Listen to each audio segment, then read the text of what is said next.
Interaccionismo simbólico. Maestrantes: Gloria Dilma Zamora, Marisol Pacheco Yapas, José Fernando Narváez Montiel y Víctor Alfonso Castrillón Ospina para el módulo Metodología de la Investigación Educativa, Grupo 1, Cohorte 3. A manera de introducción, el interaccionismo simbólico es una corriente de pensamiento microsociológica relacionada con la antropología y la psicología social, que basa la comprensión de la sociedad en la comunicación y que ha influido enormemente en los estudios sobre los medios. Debemos tener en cuenta que para entender el interaccionismo simbólico debemos tener en cuenta la Escuela de Chicago, que fue compuesta por Caudill, Lippmann, Park, Mead y Blomer, y este surge en Estados Unidos en los años 20, en el cual también apareció el desarrollo de las tecnologías de la información, el sistema democrático y obviamente la inmigración europea, y del cual surge el conductismo social. Gracias a esto, a esta escuela, de alguna manera también se generó lo que fue la ecología humana, que es la relación entre el individuo y la comunidad, y esto su relación con el entorno, y asimismo la interpretación como factor fundamental en la comunicación. Es importante resaltar que para este estudio se basó en George Herbert Mead, un filósofo pragmatista estadounidense en el cual desarrolla el self especular como sujeto con capacidad de interactuar consigo mismo y de convertirse en objeto de su atención. Historia y origen. El interaccionismo simbólico surge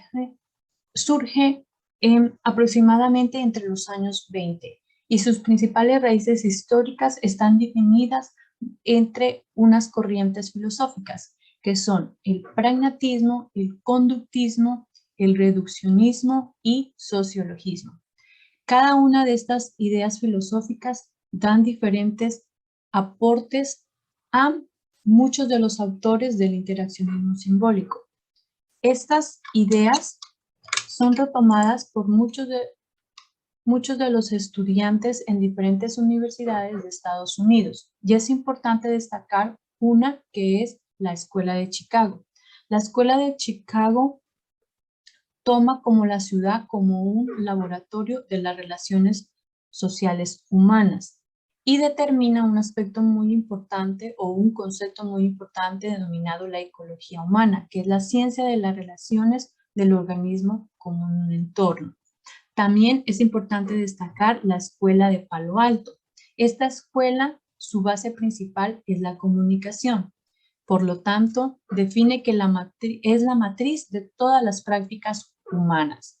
Y muchos de sus autores definen que no se puede no comunicar. Es importante destacar a los principales representantes del interaccionismo simbólico. Entre ellos tenemos a Herbert Blumer, George Smith, Erving Goodman.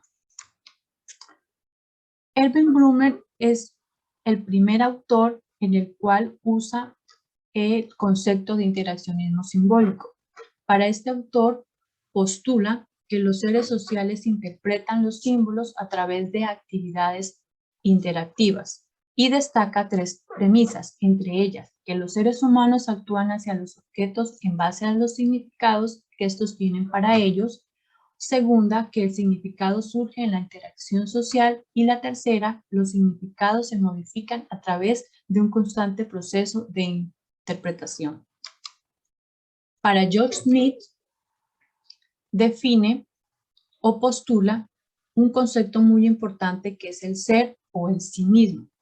Y para él, el ser humano debe considerarse como un objeto de un proceso de estudio en lo social. Y este proceso se puede hacer a través de dos fases, el yo y el mí. En el yo se puede resumir que es cómo se ve uno mismo y el mí, cómo nos ven los demás. Erving Goodman define en sus teorías y permite destacar y comprender que la interpretación se basa entre dos sujetos y se hace a través de dos niveles, el nivel macro y el nivel micro. El nivel macro se hace a través de la interpretación de significados teniendo en cuenta a las instituciones como el gobierno, como las educativas, como las de la democracia. Y en el nivel micro, las interpretaciones de los significados se hacen basados en las experiencias personales de cada ser humano. Actualmente, el interaccionismo simbólico se basa en la comprensión de la sociedad a través de la comunicación y ha influido mucho en la investigación cualitativa. Por lo tanto, se ha concluido que es un método muy valioso para la investigación en el campo de lo social. Las ideas de George Herbert Mead. Hemos visto el pragmatismo y el conductismo influyeron poderosamente en Mead, quien busca una perspectiva intermedia entre el reduccionismo y el sociologismo. En este apartado, pues vamos a analizar un poco en las generalidades de las ideas de este importante teórico. Vamos a iniciar en principio por la prioridad de lo social. En el análisis de la obra más famosa que tiene Mead, que es Mind, Self and Society, que es Espíritu, Persona y Sociedad, pues señaló que no es primero el espíritu y luego la sociedad, sino la sociedad y luego el espíritu, ya que la sociedad transforma al individuo. En el acto, pues, Mead considera el acto como la unidad más primitiva. En su teoría, en 1982, no es en sí un fenómeno emergente. En otras palabras, el acto es la base donde emergen todos los demás aspectos del análisis de Mead. Cuando hablamos de los gestos, pues decimos que el gesto es un acto social que implica a dos o más personas, a diferencia del acto que implica a una sola persona. Es en sí que el gesto para mí es el mecanismo básico del acto social en particular y el proceso social en general. Cuando abordamos los símbolos significantes, debemos tener en cuenta que los símbolos significantes de alguna manera surgen de un individuo para el que constituyen el mismo tipo de respuestas. En este sentido, el lenguaje y en general los símbolos significantes provocan la misma respuesta en el individuo que lo recibe que en los demás. Cuando abordamos los procesos mentales, de acuerdo a Mead, aborda los procesos mentales por medio del concepto de inteligencia, ya que Mead define la inteligencia como la adaptación mutua de los actos de los organismos. Y es allí cuando nos introducimos al self, que es en lo fundamental la capacidad de considerarse en uno mismo, a uno como un objeto. Es decir, que el self también permite a las personas participar en sus conversaciones con otros. Es uno el consciente de lo que está diciendo y es consecuentemente capaz de controlar lo que se está diciendo y determinar qué es lo siguiente que se va a decir. La sociedad es el nivel más general de Mead y utiliza el término sociedad para referirse al proceso social que precede tanto a la mente como al self. Y es por esto que creemos muy importante mencionar el interaccionismo simbólico como un aspecto muy importante para la educación, ya que postula que es la unidad más fundamental de la vida social humana. Y es por eso que para un educador interaccionista el aprendizaje no es precisamente un compromiso de la mente individual, que intenta adaptarse a un entorno.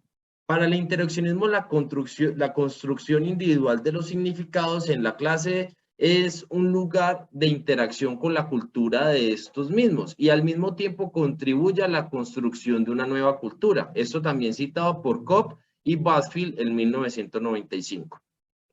Principios básicos del interaccionismo simbólico.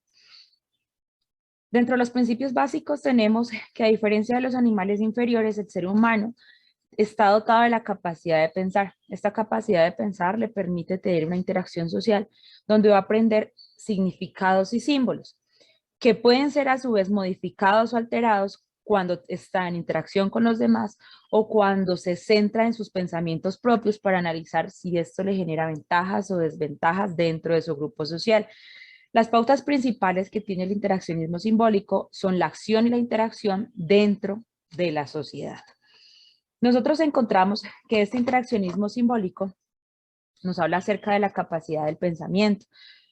Se parte de que el ser humano tiene la capacidad de pensar y esta capacidad de pensar se genera en la mente gracias a un estímulo-respuesta y no estamos hablando netamente del cerebro como algo fisiológico.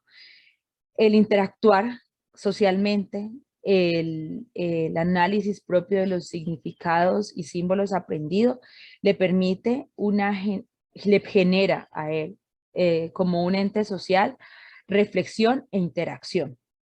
Dentro de lo que estamos hablando del pensamiento y la interacción, encontramos que en el pensamiento las personas empiezan a construir su capacidad de pensar, inicia desde la interacción social, y a esto lo que nosotros le llamamos socialización, y se da desde la primera infancia a lo largo de la vida. Este permite desarrollar capacidades que son netamente humanas y que son dinámicas en el momento de recibir información y adaptarla a sus necesidades. Esta interacción se desarrolla gracias a la capacidad del pensamiento. Tenemos también, encontramos que existen unas formas de una interacción no simbólica, en la que se habla de la conversación por gestos, y una interacción simbólica que requiere un proceso mental.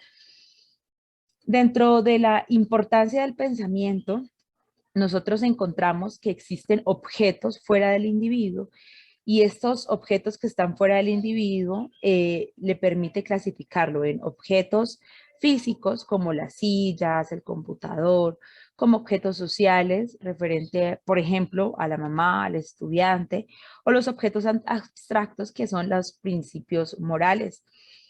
Todo esto se aprende mediante la socialización.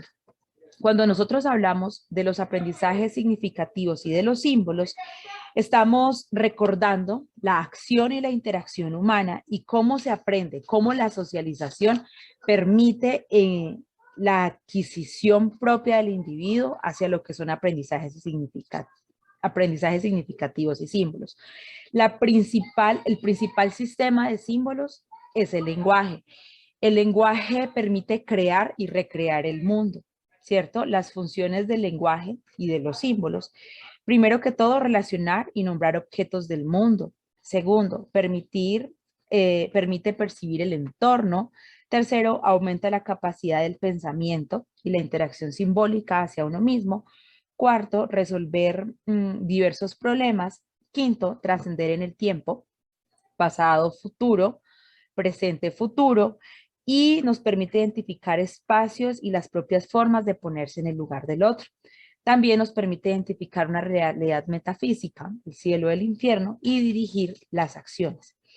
Nosotros tenemos dentro de la acción y la interacción, ¿cierto?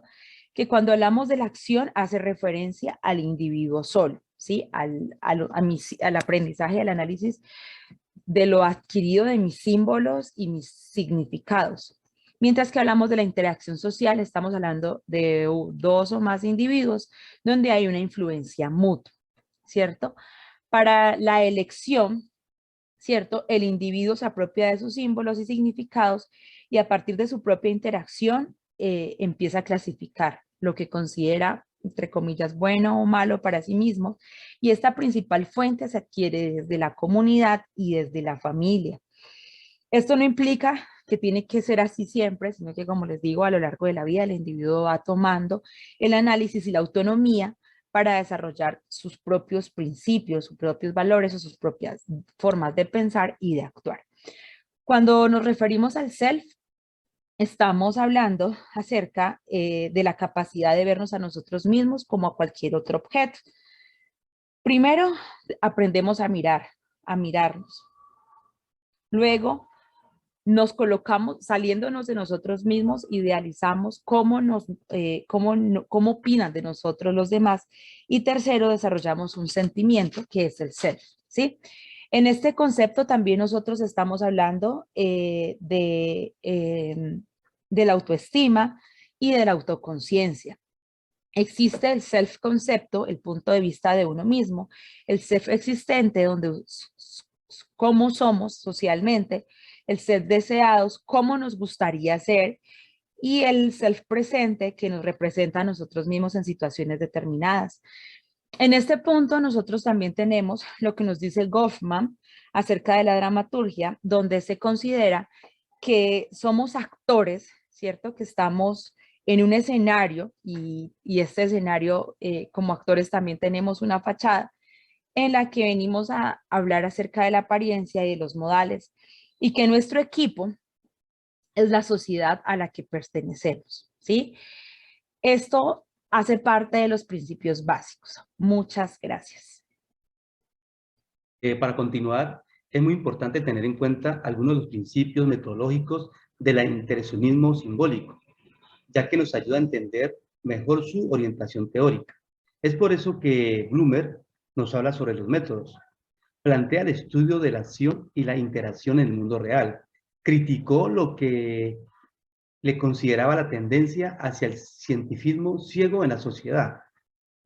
También recomendaba el uso de conceptos sensibilizadores que simplemente sugiere el objeto de estudio y dónde buscarlo, y violentan un menor grado en el mundo real.